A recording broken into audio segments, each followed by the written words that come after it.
Sumainyo ang Panginoon. Sumainyo. Tayo po ngayon ay ang panyaya ng pinahayag na Jesus. Yung ikatlong linggo ng Advento. Ang linggo ng kaganapan. Dahil dino naman ang panahon na mahal na araw. May linggo rin ang kaganapan sa loob ng Kwaresma. So, pagpapahayag ng kagalakan sa pananabik sa pagdating ng Mesiyas, ang kagalakan ng pagliligtas ng Diyos. Yan sa Ebanghelyo, yung kagalakan na ito ay akala nila ay si Juan Bautista na. Yung inihintay nila na darating na tagapagligtas. So si Juan Bautista, sabi lang po natin tagapaganda, naging totoo naman siya.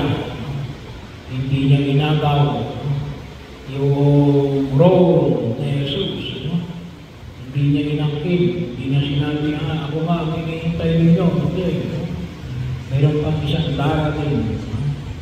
Siya ay magbibinyag sa Espiritu Santo. Si Juan Bautista ay nagbibinyag sa tubig. Pero makita natin na itong kagalakan na ito ay isang pagtugon sa panyaya pa rin ng tinig na sumisigaw sa ilang. At bahagi ito ay kung saan ipinamanin ko sa atin ngayon na medyo mayroong paglalapat kung paano ba ito yung panyaya ni Jesus, magsisi kayo at tumalikod sa inyong kasalanan sangayon sa sigaw ng tinig na sumisigaw sa ilang. Na kung papansin po natin ay tumutukoy saan? Sa pag-ibig at katarungan. Justice and charity. Kaya ito nawa yung makita natin. Dito natin makita yung tunay na kagalakan na pinamanig ni San Pablo sa mga taga-Pilipos. Ang ganoon din sa panyaya ni Sophonias, mag-alak ka. Bayang Israel, umawit ka. At dito bumubukal lalong-lalo na sa dalawang bagay na ito. Katarungan at kawang-kawang. O masabi natin na pag-ibig. Pero mas partikular ang pag-ibig sabihin dito yung kawang-kawang. Kaya pagkakataon ang saan ay pinapaanyaya sa atin, katulad ng alin, kung may dalawang baro ka, ibigay mo ang isa sa wala. Kung may pagkain ka, magbigay ka doon sa wala. Pero sabi nga, nasaan yung katarungan? Kung ikaw ay mayroon, kung ikaw ay mayroon, paano ka magwala ka? Wala ka namang obligasyon. Wala ka eh. Pero kung ikaw ay mayroon, ang sabi nga rin, may dalawa. Ibig sabihin, may excess na nakita natin. Pag-ingatan natin na alin na yung sabi nga natin yung nakaraang linggo yun. Mag-ingat tayo na malulon sa katakawan, malulon sa paglalasing, at malulon saan? Sa kapangyarihan o kahit na sa kayamanan. Kaya yung paanyaya na medyo mag-welcome tayo kapag may excess. Pagkakataon, sabi nga, kung may dalawang baro ka, ibigay mo ang isa. Baka naman sobra-sobra na yung mga bagay na nasa atin. ibahagi naman natin sa iba. Pero yung paanyaya rin ulit, una, iyan. Kaya mo ibabahagi. Bawal dito ang Robin Hood. Ano bang ibig sabihin ng Robin Hood? Yung ipinamimigay mo, hindi iyo. Yung pinamimigay mo, nakaw mo. Ay hindi iyo. Huwag mo ipamigay ang hindi iyo. Yung ipamimigay mo lamang ay kung ano yung sa'yo. Huwag mong pakilaman ang hindi iyo. Ay, hindi sabihin natin ay sobra-sobra pero bayaan mo silang magbigay. Kasi kanila yun. Wala kang karapatang ipamigay yun. Sabagat hindi iyo yun. Pagkakataon na kung saan yung makita na hindi naman ito communist country. Sa communist country kasi kapag sinabi mo na may excess ka, pwede punin niya ng gobyerno at silang mamimigay niya. Yun ay communist country. Tayo naman ay democratic country. Pagkakataon na kung saan yung makita natin. Kaya naman maliwanag yung ipamamahagi mo ay iyo. At nakikita mo na yung excess. Binigyan na namin ng pag-ibigay yung mga tinatawag namin sobra. Kasi kapag sobra ka, malulunod ka niyan. Sabi na natin, malulunod ka at rin. Kapag nalunod ka sa mga bagay na nasa iyo, ay baka magiging manhid ka. Kaya kung nakikita natin dumarami na, ipamahagi natin. Ipamahagi natin para din sa iba. Para rin. Kasi nga sabi nga natin, antidote for greediness. Yung mga tumutulog ay yan ay gamot. Gamot yan para sa pagiging sarili. Greediness. Yung pagiging kahaman. Kaya nakadudulong yung pamamahagi. Pero sabi nga natin, iyo yan. At the same time, kaya mo ipamahagi kasi nakita mo na excess yan. Kaya kapag sinabi namin excess, kuminsan, may mga tao na napakarami na, ang kulang. Sabi nga natin, kulang pa rin yung pagkaunawa natin. Malalaman nyo naman kung excessive na, sobra-sobra na. Kasi lulunurin na kayo yan. At kapag kayo nalunod yan, baka hindi na kayo makabangon.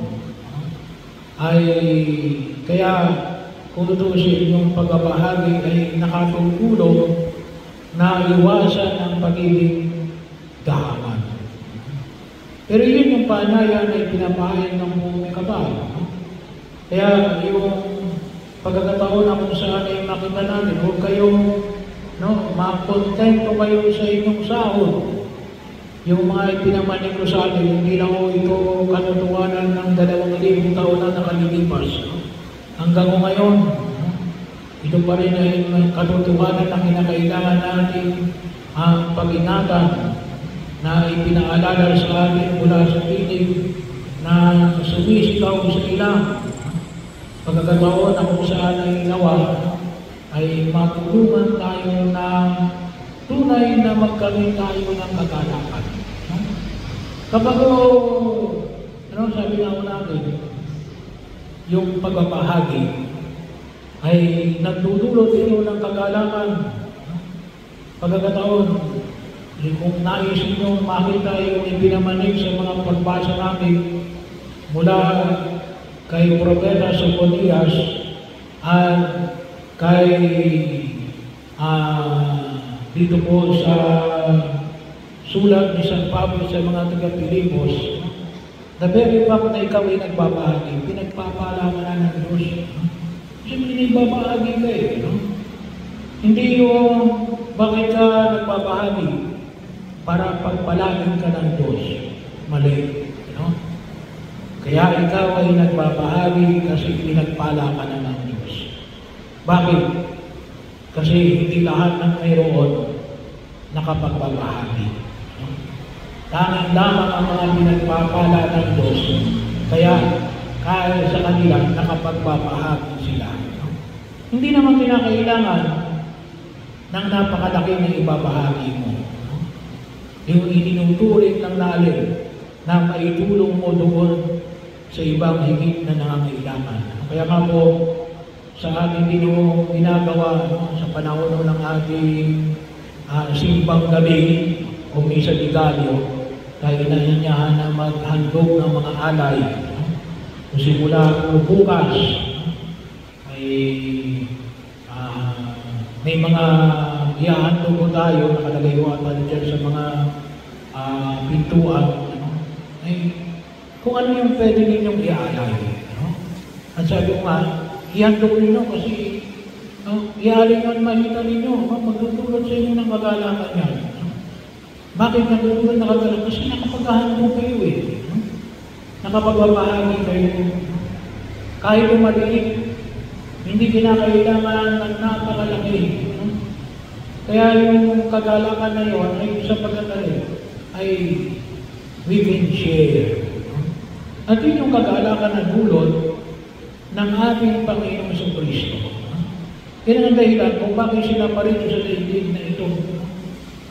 Upang iligtas ang isang katauhan mula na sa kasalanan. At yung kanyang pag-iligtas ay alin? Yun ay out of joy. Out of joy. Hindi out of greed.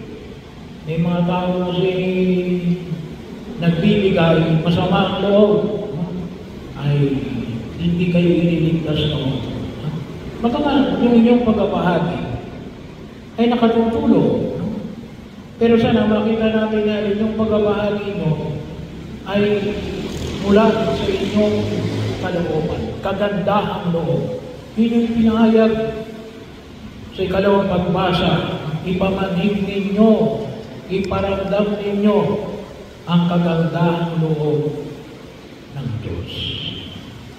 So ito yung tulong natin sa laban ng buong may kapalit. At makikita ko natin na yung tinig na sumisigaw sa ilang ay tunay na magdudulot sa amin ng pagliligtas ng Diyos. Tunay na maramdaman natin yung presensya ng pagbibigay ng Diyos ng kanyang sarili para sa kaligtasan ng isang katauhan. At alam niyo, napakabait ng Diyos. Bakit? Kasi bakit? Ninanais niya na magibahagi tayo ng kagalakan na yan. Hindi lang sapagkat tayo nakapagbibigay. Ngunit dito, sa ating pagbabahagi, ano nakikita natin? Tayo naging kabahagi ng pagbibigay ng Diyos. Tayo naging kabahagi ng pag-ibig ng Diyos. Tayo naging kabahagi ng pagliligtas ng Diyos. At gusto nyo maramdaman yung kagalakan na yan, ay nawa po, ay maunawaan natin yung kahalagahan ng mga pagbasa natin ngayon sa araw